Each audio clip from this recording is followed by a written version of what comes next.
I take you back to the General Conference of October 1856. On Saturday of that conference, Franklin D. Richards and a handful of associates arrived in the valley. They'd traveled from winter quarters with strong teams and light wagons and had been able to make good time.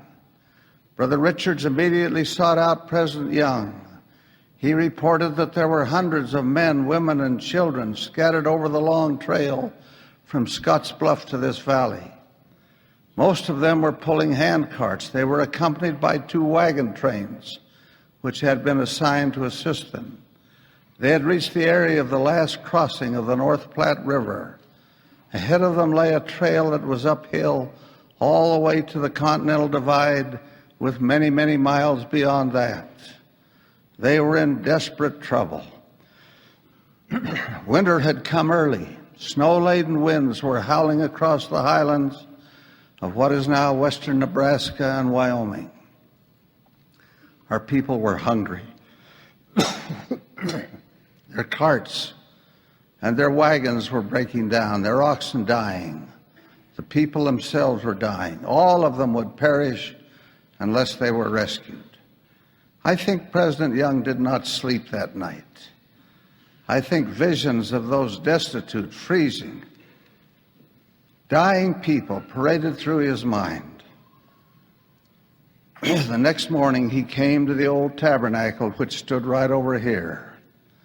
He said to the people, "I will now give this people the subject and the text for the elders who may speak. It is this: many of our brethren and sisters are on the plains with handcarts, and probably many are now 700 miles from this place, and they must be brought here. We must send assistance to them. The text will be to get them here. That is my religion. That is the dictation of the Holy Ghost that I possess. It is to save the people. I shall call upon the bishops this day. I shall not wait until tomorrow, nor until next day, for 60 good mule teams and 12 or 15 wagons. I do not want to send oxen. I want good horses and mules.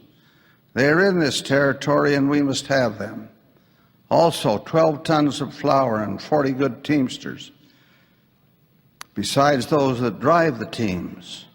I will tell you all that your faith, religion, and profession of religion will never save one soul of you in the celestial kingdom of our God unless you carry out just such principles as I am now teaching you. Go and bring these people now on the plains."